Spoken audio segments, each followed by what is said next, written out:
सद्गुरु साईं नाथाय नमः। रामनगर गांव में एक डाकिया रहता था। उसके 2 बेटे और 1 बेटी थी।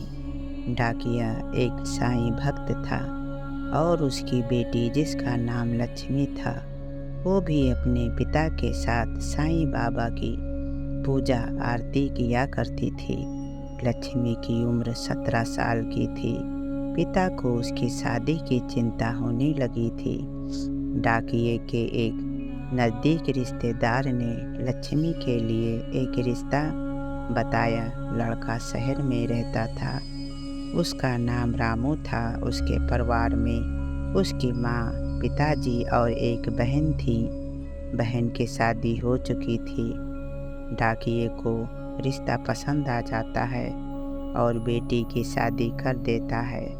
शादी के कुछ महीने तो अच्छे से बीतते हैं, फिर सब धीरे धीरे बदलने लगते हैं। लक्ष्मी का पति, सास अब छोटी छोटी बातों पर लक्ष्मी को मारते पीटते हैं। रामू लक्ष्मी से पिता के घर से पैसे मांगने पर मजबूर करता। लक्ष्मी पिता से 3-4 बार पैसे मांगकर रामू को दे देती है।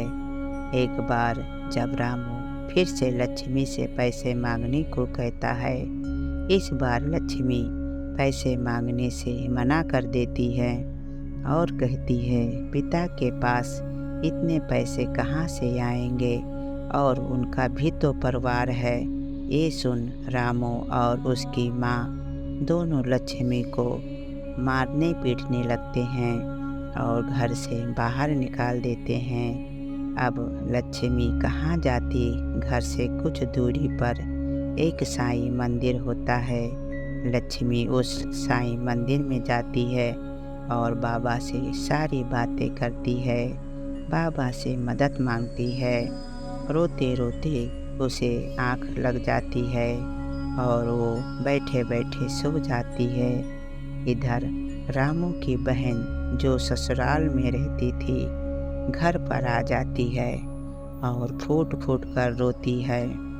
बताती है कि उसके पति और सास ने बहुत मारा पीटा है और उसे धक्के मारकर घर से बाहर निकाल दिया है। ये सुनकर रामू और उसकी माँ को अपनी बेटी की बहुत चिंता होती है। दोनों को बहुत अफसोस होता है और दोनों समझ जाते हैं ये हमारी ही करनी का फल है जो उनकी बेटी को भुगतना पड़ रहा है। रामू और उनकी माँ दोनों लक्ष्मी को ढूंढने खोजने लगते हैं। लक्ष्मी को जब वो कहीं नहीं पाते, तब वो निराश होकर साईं बाबा के मंदिर जाते हैं और लक्ष्मी को वहाँ बैठे देखकर बहुत खुश हो जाते हैं। लक्ष्मी को सास उसे गले से लगाती है और माफ़ी मांगती है। लक्ष्मी भी बहुत खुश हो जाती है और बाबा को धन्यवाद करती है। रामू, लक्ष्मी और उनकी माँ तीनों घर पहुँचते हैं। घर पर बेटी को न देखकर लक्ष्मी की सास चिंतित हो जाती है। तब बाबा प्रकट होकर उन्हें समझाते हैं ये सब एक नाटक था। बाबा कहते हैं तुम्हें समझाने का और कोई रास्ता नहीं था।